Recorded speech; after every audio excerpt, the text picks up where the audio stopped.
Who's the GOAT of TV dads? From tough love to full-on goofballs, I'm counting down my list of the 10 greatest TV dads of all time. And trust me, this list has some surprises. Before we dive in, here's how it's going to work. I have ranked my top 10 TV dads from 10 to 1. For each one, I'll introduce the dad and what TV show he was on, share why he made the list, highlight a standout moment, and then I'll give my take on what makes that character memorable. Now, you may be wondering, how did I come up with this ranking? Well, I first thought about what dads I enjoyed watching and which ones I felt connection to. And then with the help of ChatGPT, I created a rubric where I rated each of the dads according to several key categories. So this list is part science, part heart, but it's 100% dad approved. Let's get into it. At number 10, we have Red Foreman from That 70s Show and That 90s Show. Red is probably your most old school, tough love dad that you'll find on this list. Red is probably best known for his stick a foot in your you-know-what catchphrase, and he is very much that stereotypical sitcom dad from that era of the the 1970s, I guess, as it were. Hey, Lego my ego. Hey, Lego my foot in your ass. He has that tough war veteran type of exterior who doesn't say I love you or I'm sorry, but that doesn't necessarily make him a bad dad. While most today would cringe at some of the behaviors of Red, underneath that gruff exterior is a man who truly does love his family, even if he doesn't always know how to show it. So Red's standout moment for me comes in season 4, where we get this rare glimpse at a softer side of Red. It's right after the breakup of Eric and Donna. It's just, it hurts.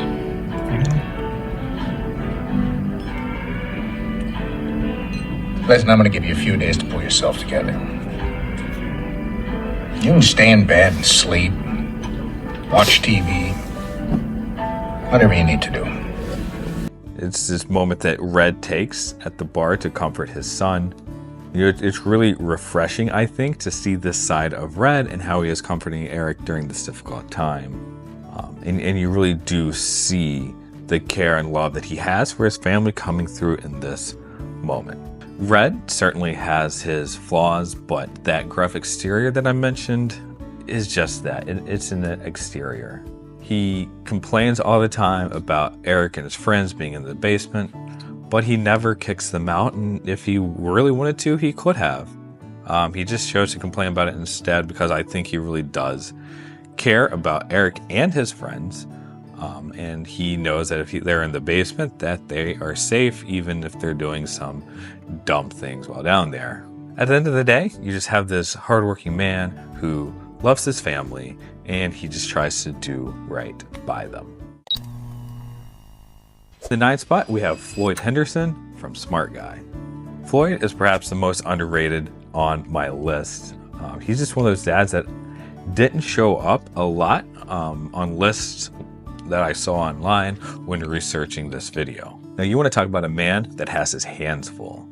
Floyd is that man. He's a single dad to 3 kids, one of which is a genius, Your brother is smart. one of which is a moron, and that moron has a best friend who is somehow even a bigger moron than he is.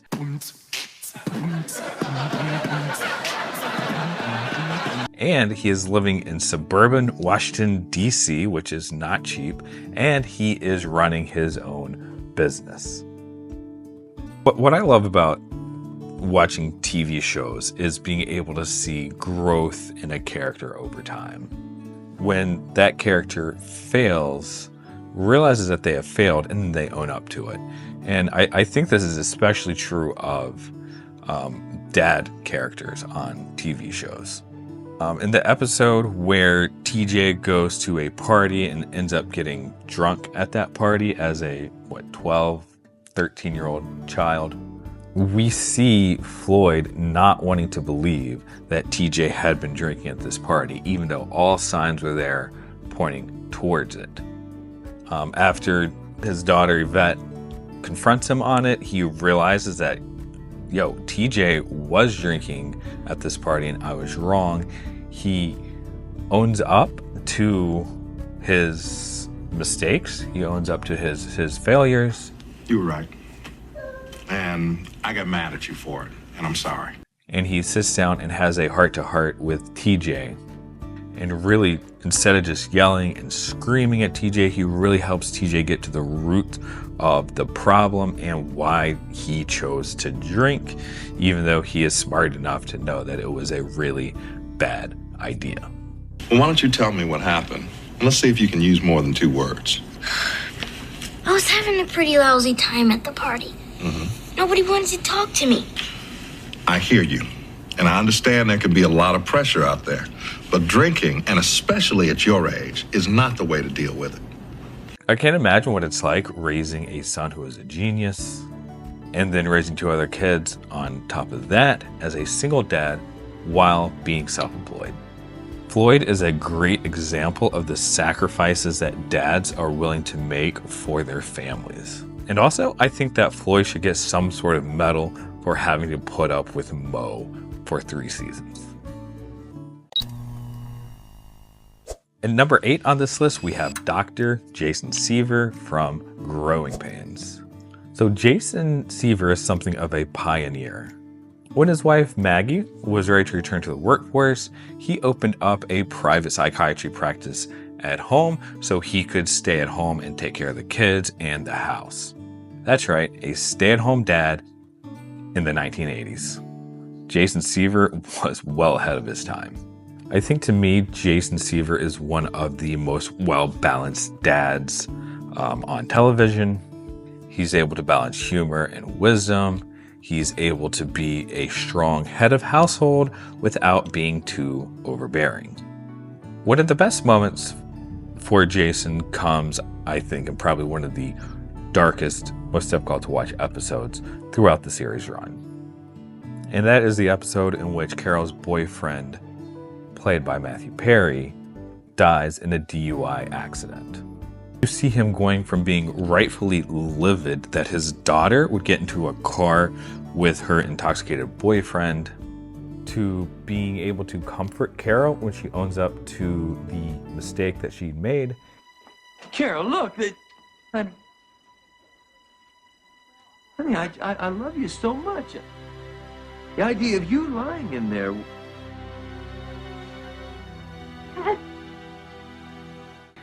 And then just being at a complete just loss when it is revealed that Sandy has passed away. What happened to his second chance?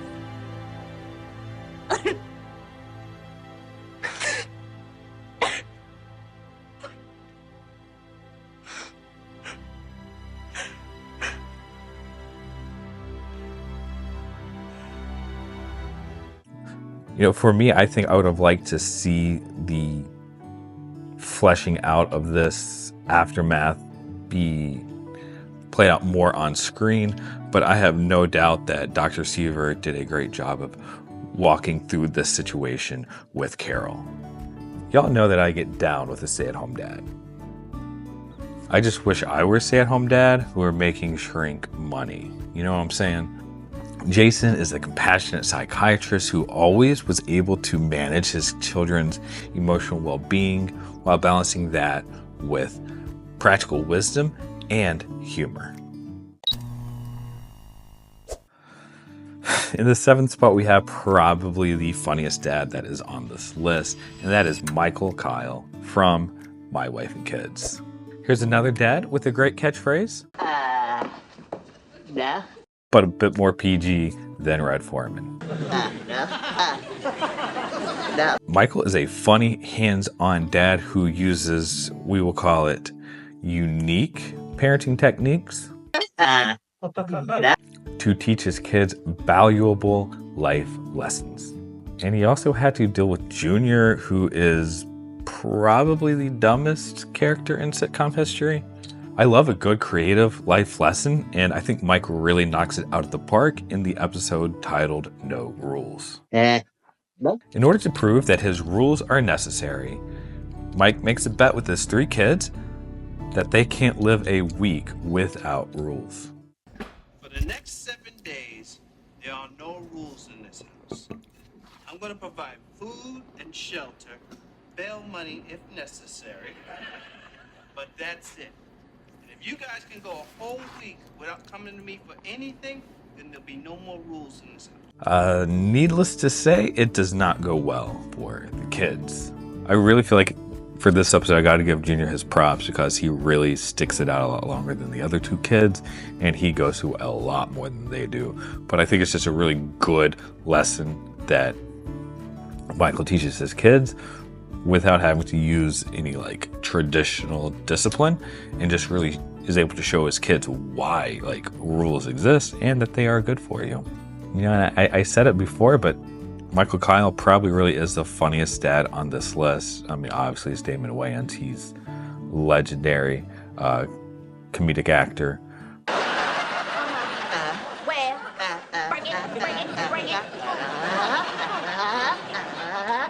He also is probably the most out-of-the-box thinker on this list and is able to teach lessons so much differently than regular dads. And I think it lands differently for his kids. And I think it's very helpful to not always approach teaching lessons in the traditional way, if that works for you and your kids. Coming in at number 6, we have Phil Dunphy from Modern Family. Phil is the ultimate cool dad and inventor of the parenting style, parenting. Talk like a peer. I call it parenting. I learned it from my own dad, who used to walk into my room and say, "What's up, sweat hog?" And perhaps, although it's never confirmed in the show, an ADHD dad.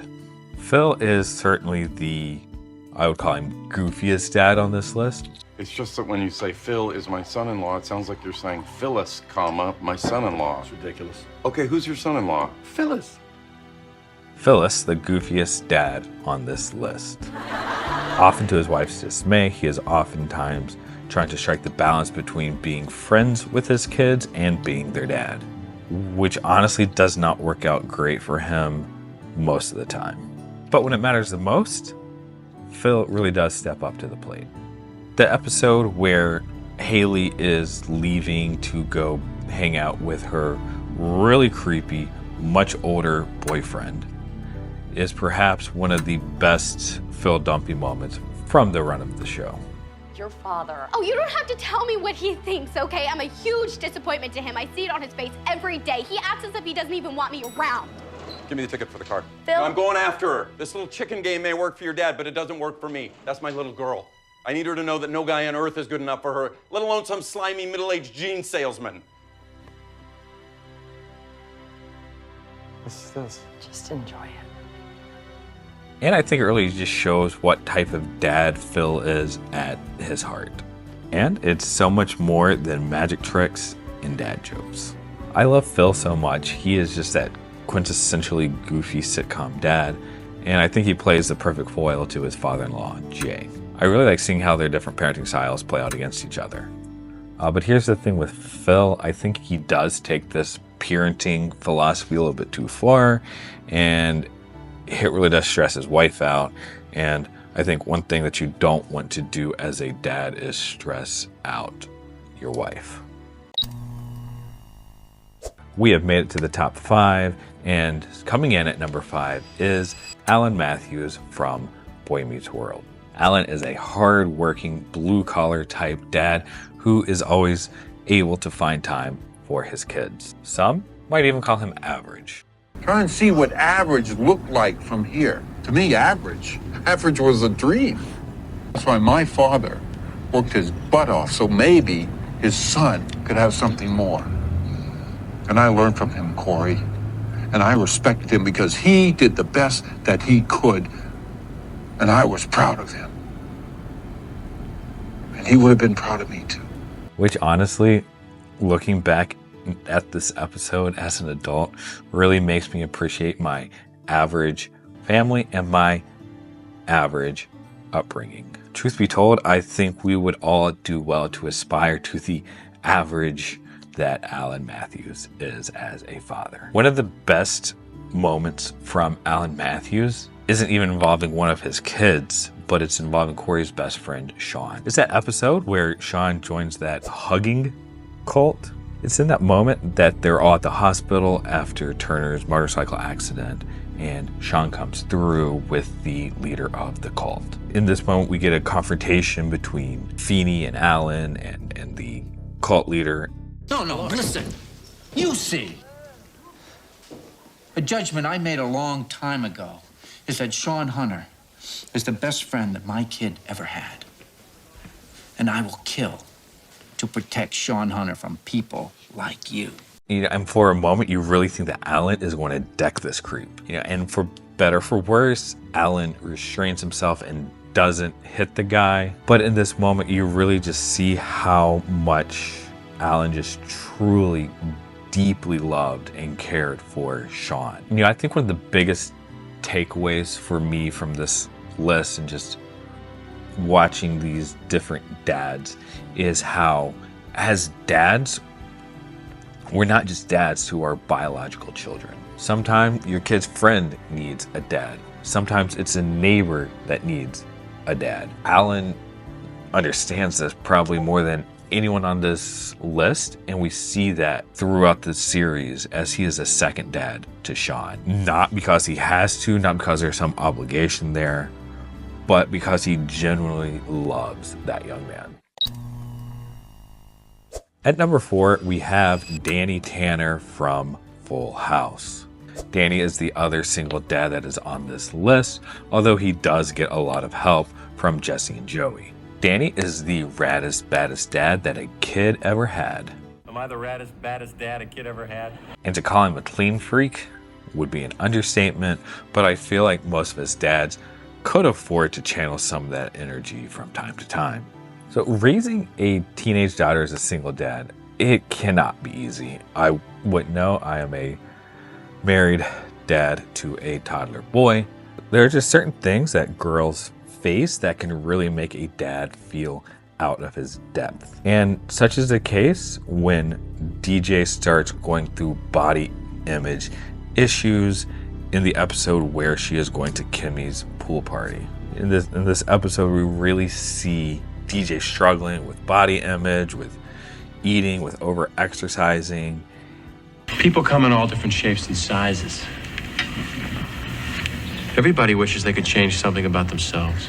And I think it's probably really hard for a dad oftentimes to connect with a teenage daughter, but I think the way that Danny handles this is just, it's beautiful, and he's able to work through a very difficult situation with his daughter. Okay, let me ask you a question. Why do you like your friends? Because they're nice and we have fun together and we do stuff for each other. Not because they all look like models. No. Maybe that's because deep down inside you know that how a person looks on the outside isn't nearly as important as who they are on the inside. Right? Right. I've always found it very ironic that a comedian that was as raunchy as Bob Saget was could play such a wholesome dad. Perhaps the most wholesome dad in the history of sitcoms. Yeah, go watch a episode of Full House and then go watch Bob Saget do some stand-up. You won't have the kids around when you do, and it just will absolutely blow your mind. He's another one of those really goofy dads, really cheesy dads, but like he's great. He's great with all of his kids. He's great with the kids' friends, and he definitely earned the 4th spot on my list. So the third best TV dad of all time, according to me, Officer Carl Winslow from Family Matters. So here's the thing with Carl Winslow. Even if you consider nothing else about him as a character, as a dad. The fact that he never unalives Steve Urkel, that alone is worthy of him landing in the top 5 on this list. And if we're going to be honest, as a Chicago PD officer, he might have been able to get away with it, honestly. But that's neither here nor there. To say that Carl is a generous man is an understatement. He opens his door to his mother, his sister-in-law, and her son, and not to mention just allowing Steve Urkel to just come in whenever he wanted to. But seriously, did they not have door locks? That's what I want. Like, I feel like no one on television has door locks, and they live in cities where you probably should have your door locked. But that's neither here nor there. Steve, did it ever occur to you that when the door is closed, we're trying to keep unwanted people out? Oh, I better lock it then. The episode where Carl stands out the most is where Eddie is racially profiled by the police. I really can't imagine how difficult of a moment this would be for Carl, having to balance being a police officer and the parent of an African American teenager. And I can't really blame Carl for being somewhat hesitant to believe what Eddie was saying in the story that he was telling, based on just how Eddie kind of withheld some of the truth earlier in the episode. But once Carl goes and speaks with the officers who were involved with this, you really just see everything change and get to see kind of like a different side of Carl. No, it's not all right. And do you know why it's not all right, Evans? Because I think that you rousted my son. No way. He fit the description of a carjacker we've been looking for. That will not cut Evans. Because I am familiar with all of the outstanding carjacking bulletins, and not one suspect even remotely resembles my son. Come on, give me a break. It's dark, it's a black guy. Oh, case closed. Lock him up. You know, bottom line, your kid was in the wrong part of town. The wrong part of town? Yeah. Oh, so what are you saying? That black kids aren't allowed in white neighborhoods? Come on. They wouldn't be there unless they were looking for trouble. And you better talk to your kid. He gave me a lot of lip. Oh? Yeah. Is that why you made him get out of his car? Is that why you forced him to lie down? Is that why you cuffed him? And in this moment, Carl just really steps up for Eddie in just an incredible way. I think in this episode, I feel really bad for the rookie cop who is paired with the racist vet cop. He really seemed like he had a good heart, but he was just kind of stuck in a really bad situation. And, you know, just thinking about how this episode was released like 3 decades ago is really crazy. I think it was really bold of the writers and producers to put this on air when they did. And it's also sad to see that 3 decades later, things aren't changing. But just seeing Carl having to do that balance act between being a dad, being a police officer. When he had to, he was a dad first and a cop second, which I think definitely he deserves the credit for that. You know, he didn't let being a police officer, he didn't let that come before being Eddie's dad was able to, you know, really step up for Eddie and go to bat for him in that moment. Honestly, that scene I think was one of the best scenes in sitcom history. Certainly not a funny scene at all by any means. The fact that they were able to that they did that was kudos. All right, so then it is the penultimate position, the number 2 spot. Every parent with a toddler's favorite blue heeler, Bandit Heeler from Bluey. What's that? A cartoon dog from a kid's TV show is number 2 on your list of the greatest dads in television history? Yeah, it is. Get over it. It's my list. If you don't like it, you can make your own list, make your own video.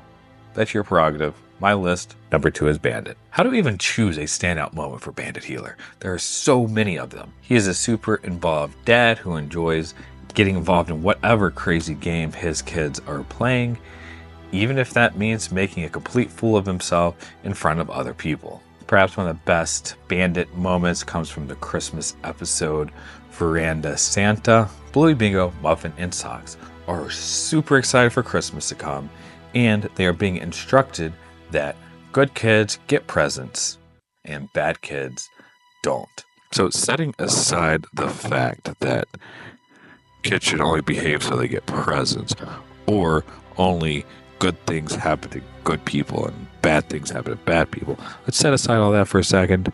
So in this episode, we see Bluey learning a valuable lime lesson. I don't want a valuable line lesson. I just want an ice cream. Oh, poor Socks. When she doesn't get her present from Veranda Santa, it just absolutely breaks my heart. In this scene, we see Bluey being very petty and not wanting to give Socks a present because Socks bit her, and that's naughty, and naughty kids don't get presents. Bluey, I think you should say sorry to Socks. I was teaching her that Santa doesn't give you presents if you're not nice. Bluey, don't worry about whether Santa's going to bring you presents or not, okay? Why? Because it's not the reason to be nice to people. Well, then what's the reason? Come with us. Oh. That's the reason. Imagine if Socks did to you what you did to her. Yeah, I think what we see is a fruit of the bad lesson that was taught here, but we see Bandit does make up for what was wrong and really tries to straighten Bluey out, and he's able to do it in a way that's really very soft, and in a way that Bluey responds. Because I think one of the things Bandit is good at is knowing how to discipline his kids in a way that they will respond. And we see it here in this episode. Hi, Socks. I'm sorry I didn't give you any presents. I was mad at you because you bit me, and you didn't say sorry.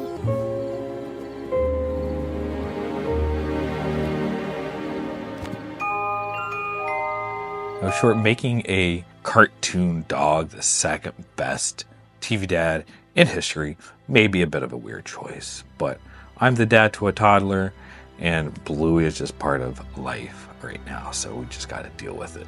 I really appreciate how Bandit is written in this show, and I feel like he is one of the more well-balanced dads on this list. There are moments where Bandit is absolutely brilliant, and there are moments where he really kind of misses the mark, like how he handles Bingo at the movie theater. And claiming the top spot on the list, the greatest TV dad of all time, TV dad to end all TV dads, Philip Banks, aka Uncle Phil from The Fresh Prince of Bel-Air. Tough but fair, strict but loving, also dadgum scary. Uncle Phil is a father figure who shows that true fatherhood is about providing guidance, support, and unconditional love no matter the circumstance. Honestly, anyone who has seen this show knows what I am choosing as Uncle Phil's standout moment. I ain't need him then and I don't need him now. Will. Nah, you know what, Uncle Phil? I'm gonna get through college without him. I'm gonna get a great job without him. I'm gonna marry me a beautiful honey, and I'm gonna have me a whole bunch of kids. I'm gonna be a better father than he ever was. And I sure as hell don't need him for that, because ain't a damn thing he could ever teach me about how to love my kids.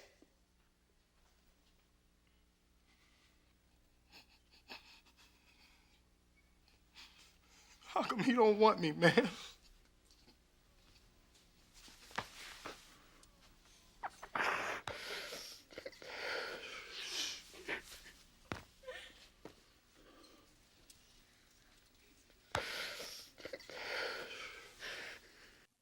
This might be one of the most difficult moments to watch in all of sitcom history. The way in which Phil looks at his nephew in this moment says so much without even using any words. And the way he just hugs Will and cries with him. Y'all, this might be my top moment in TV history.